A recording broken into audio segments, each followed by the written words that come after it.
नमस्कार, मैं हूं captain doctor Arun Shahariya, associate professor geography, doctor Bhimrao Ambedkar government PG college Sriganganagar. दोस्तों, आज हम एक और महत्वपूर्ण टॉपिक करने जा रहे हैं, प्रेरीज, घास के मैदान।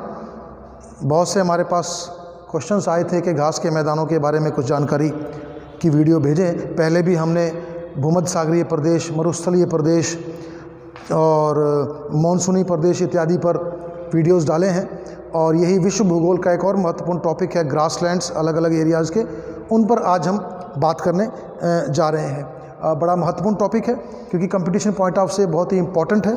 ग्रासलैंड, घास के मैदान, उनमें भी ख़ास तौर पर जो टॉपिक है हमारा प्रादेशिक भूगोल का या रीजनल ज्योग्राफी का, प्रेरीज, ग्रासलैंड, ये टॉपिक हम दो भागों में करने जा रहे हैं, पार्ट 1 और पार्ट 2।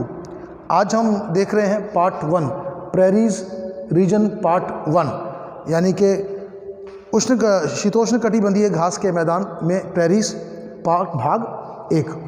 सबसे पहले बात करें ग्रासलैंड क्या होता है। ग्रासलैंड क्या होता है, घास के मैदान क्या होते हैं? एक ऐसा क्षेत्र जहाँ पर सघन वन नहीं मिलते, मरुस्थल भी नहीं होता, उन दोनों के बीच का एरिया जहाँ पर झाड़ियाँ और घास मिले, उसे हम घास का मैदान कहते हैं। पुरानी बात है घास का मैदान, लेकिन आज की डेट में हम लोग अगर देखें तो ये जो एरिया है घास का मैदान, बहुत इम्पॉर्टेंट रीजन है, क्योंकि ये किसके बीच में होता है? Grassland biomass between the forest and desert. तो जहाँ डेजर्ट ख़त्म होते हैं और उसके बाद फॉरेस्ट शुरू होना होता है, उसके बीच का जो इलाका है वो ग्रासलैंड कहलाता है। एक तरफ मरुस्थल होगा, दूर जाकर के जंगल शुरू होंगे, लेकिन उन दोनों के बीच का क्षेत्र जो ग्रासलैंड है, जहाँ पर के कम बारिश होती है और बहुत सघन वन नहीं मिलते, उसे हम ग्रासलैंड के नाम से जानते हैं। ग्रासलैंड जो है वो दो प्रकार से माने जाते हैं, उष्णकटिबंधीय घास के मैदान और शीतोष्ण कटिबंधीय घास के मैदान। उष्णकटिबंधीय घास के मैदानों को कई बार सवाना के नाम से भी जाना जाता है, सवाना ग्रासलैंड्स। उनकी खास बात क्या होती है कि ये ट्रॉपिकल होते हैं, उष्णकटिबंधीय होते हैं, और यहाँ पर जो है वो कम से कम 30% से कम क्षेत्र में वन मिलते हैं। यानी कि सघन वन तो यहाँ भी नहीं मिलते, घने जंगल तो यहाँ भी नहीं मिलेंगे, लेकिन पूरे क्षेत्र में 30% से कम भाग में जंगल देखने को मिलते हैं इस इलाके में। इसी प्रकार से अगर प्रेरीज की बात करें तो ये शीतोष्ण कटिबंध का एरिया है, शीतोष्ण कटिबंध का इलाका है, जहाँ पर केवल 10% से कम भाग में आपको पेड़ देखने को मिलते हैं या ट्रीज़ देखने को मिलेंगे। और यहाँ जो पेड़ मिलेंगे वो भी झुंडों के रूप में नहीं मिलते, बल्कि एक एक पेड़ जो है काफ़ी दूरी पर आपको विरल रूप से बिखरे हुए मिलेंगे। बेसिकली घास ही मिलेंगे। लेकिन घास का मतलब सिर्फ घास नहीं है, घास का मतलब है घास के मैदानों से हम आजकल हम फसलें भी उगा रहे हैं। और अगर हम प्रेरीज की अकेले की बात करें तो प्रेरीज जो है वो दुनिया की रोटी के टोकरी के नाम से जाना जाता है, bread basket of the world के नाम से जाना जाता है। पूरी दुनिया को गेहूं की सप्लाई होती है। गेहूं और चावल और अन्य फसलें भी क्या हैं? घास ही तो है, लेकिन हमको वो घास लाभदायक लगी, इसलिए हम उसकी खेती कर रहे हैं। तो जो प्रेरीज का मैदान है उसे विश्व का अन्न की टोकरी या रोटी की टोकरी या bread basket of the world के नाम से भी जाना जाता है, क्योंकि भारी मात्रा में वहाँ गेहूँ होती है। तो ग्रासलैंड क्या है कि फॉरेस्ट और डेजर्ट के बीच का क्षेत्र है। प्रत्येक महाद्वीप में ग्रासलैंड मिलता है, सिर्फ एक महाद्वीप को छोड़कर, एंटार्क्टिका। एंटार्क्टिका चूँकि बर्फ़ से जमा हुआ क्षेत्र है, बर्फीला क्षेत्र है, कई फुट बर्फ़ पड़ी हुई है, यहाँ पर ग्रासलैंड नहीं मिलता है। इसके अलावा सभी महाद्वीप जितने भी हैं, चाहे वो अपना यूरोप है, एशिया है, उत्तरी अमेरिका है, दक्षिणी अमेरिका है, या कोई और अफ्रीका महाद्वीप है, ऑस्ट्रेलिया महाद्वीप है, तो सब में अपने को ये देखने को मिलते हैं ग्रासलैंड्स, एंटार्क्टिका को छोड़ करके। इनफैक्ट विश्व की 25% जो भूभाग है अर्थ का, 25% भाग जो है उसमें ग्रासलैंड बायोम मिलेगा। घास के मैदान मिलते हैं 25% भूभाग में, अलग अलग नाम से। नामों के बारे में भी हम जानेंगे कि उनको अलग अलग जगह पर अलग अलग नाम से जाना जाता है। तो आपको पता लग गया होगा कि 25% भूभाग जो है विश्व का ग्रासलैंड है। एंटार्क्टिका को छोड़कर सभी महाद्वीपों में घास के मैदान मिलते हैं। घास के मैदान होते क्या हैं? ये जंगल और मरुस्थल के बीच के क्षेत्र होते हैं, जहाँ पर के बहुत ज़्यादा वनस्पति नहीं मिलती है। जो सवाना दो प्रकार के होते हैं, उष्णकटिबंधीय और शीतोष्णकटिबंधीय। उष्णकटिबंध में सवाना को शामिल कर लेते हैं, जहाँ पर के 30% भाग में से कम भाग में वृक्ष मिलते हैं, और दूसरा प्रेरीज है जो शीतोष्णकटिबंध है, जहाँ पर के 10% भाग में भी वृक्ष नहीं मिलते, उससे कम भाग में वृक्ष मिलते हैं, जो कि ठंडे इलाकों में मिलता है, और ग्रासलैंड में झाड़ियाँ और घास ही मिलती है। अब आ जाए इस इलाके में अलग अलग नाम से जाना जाता है। ये प्रेरीज का भूभाग है, ये क्षेत्र प्रेरीज का है, जहाँ पर के ऊपर कनाडा है, नीचे यूएसए है। और प्रेरीज के बारे में कहा जाता है कि अमेरिका के 40% भाग में शुरुआती दौर में प्रेरीज फैला हुआ था। अब तो धीरे धीरे कम हो गया, लेकिन शुरुआती दौर में अमेरिका का 40% भाग प्रेरीज के अंडर आता था, जो धीरे धीरे कम होता जा रहा है। दूसरा, लगभग प्रेरीज जो हैं वो 8000 साल पुराने घास के मैदान हैं, जो कि डेवलप हुए थे, और अब धीरे धीरे वहाँ पर खेती और शहर और गाँव का बसाव शुरू हो चुका है। प्रेरीज, जैसे आपको पहले भी बताया कि इसे विश्व की रोटी के टोकरी के नाम से भी जाना जाता है। अलग अलग जगह पर अलग अलग घास के मैदानों को अलग अलग नाम से जाना जाता है। कई बार कंपटीशन में ये क्वेश्चन आ चुका है, मैच द फॉलोइंग्स, तो घास के मैदानों को मिलाएं। तो आप देखें, नक्शे को देखकर भी आपको समझ आ जाएगा कि अमेरिका और कनाडा का जो एरिया है, उसके बीच का जो भाग है वो है प्रेरीज। वो घास का मैदान क्या कहलाता है?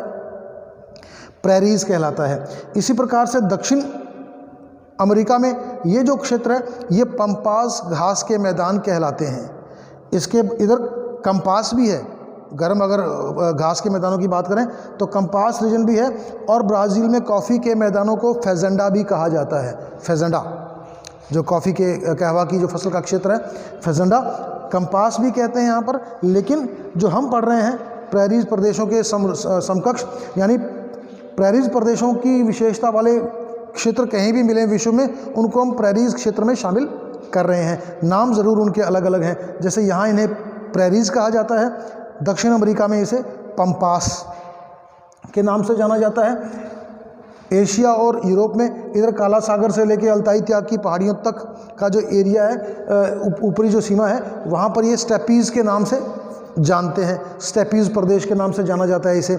इसी प्रकार से दक्षिण अफ्रीका में ये वेल्ड के नाम से जाने जाते हैं, और ऑस्ट्रेलिया में इन्हें डाउन्स कहा जाता है। तो कंपटीशन में कई बार इनको मैच करना भी आ जाता है कि कौन से कहाँ मिलते हैं। जैसे ऑस्ट्रेलिया में कौन सा मिलेगा? डाउन्स। दक्षिण अफ्रीका में कौन सा मिलेगा? वेल्ड। यूरेशिया में कौन से मिलेंगे? स्टेपीज़। उत्तरी अमेरिका में कौन से घास के मैदान हैं? प्रेरीज। और दक्षिणी अमेरिका में कौन से घास के मैदान हैं? पंपास। तो ये जो है, ये पूरे का पूरा एरिया जो है, ये ग्रासलैंड्स के बारे में जाना जाता है। अगर हम इनकी विशेषताओं के बारे में बात करें तो यहाँ की जलवायु किस प्रकार की है? जलवायु जो है, पश्चिमी पवनों की पेटी में ये क्षेत्र आता है, जो वेस्ट विंड का एरिया होता है, वेस्ट लीज का एरिया होता है, उस पेटी में ये आता है। और महासागरीय प्रभाव कम होता है, क्योंकि आपने देखा कि ज़्यादातर जो घास के मैदान है वो महासागरों के अंदर की तरफ है, महाद्वीपों के अंदर की तरफ है। तो अंदर की तरफ होने से क्या होता है कि इन पर जो है महासागरीय प्रभाव बहुत कम देखने को मिलता है। तो महासागरीय प्रभाव कम है। तापमान गर्मियों में 20 डिग्री से ज़्यादा हो जाता है, और सर्दियों में कई बार -20 डिग्री से कम हो जाता है। तो गर्मियों में 20 से ऊपर चला जाता है, और सर्दियों में -20 से नीचे चला जाता है। तो बहुत ज़्यादा वेरिएशन है यहाँ पर तापमान का।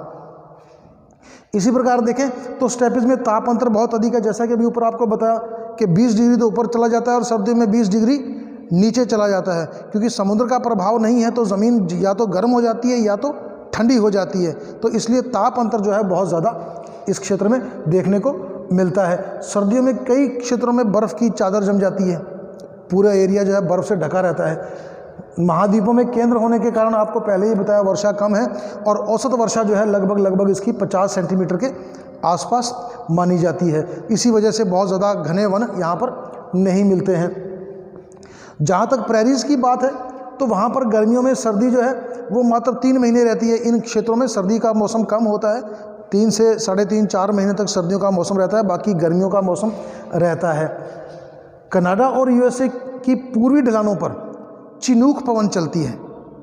जो रॉकी पर्वत है वहाँ पर चिनूक पर्वत चलती है, जिससे कि उस इलाके की बर्फ़ पिघलती है और बर्फ़ पिघल करके पानी बनता है और पानी जो है उन मैदानों में फैल जाता है और उससे जो है यहाँ पर घास को फलने फूलने में मदद मिलती है। एक बड़ा घास का मैदान तैयार होता है।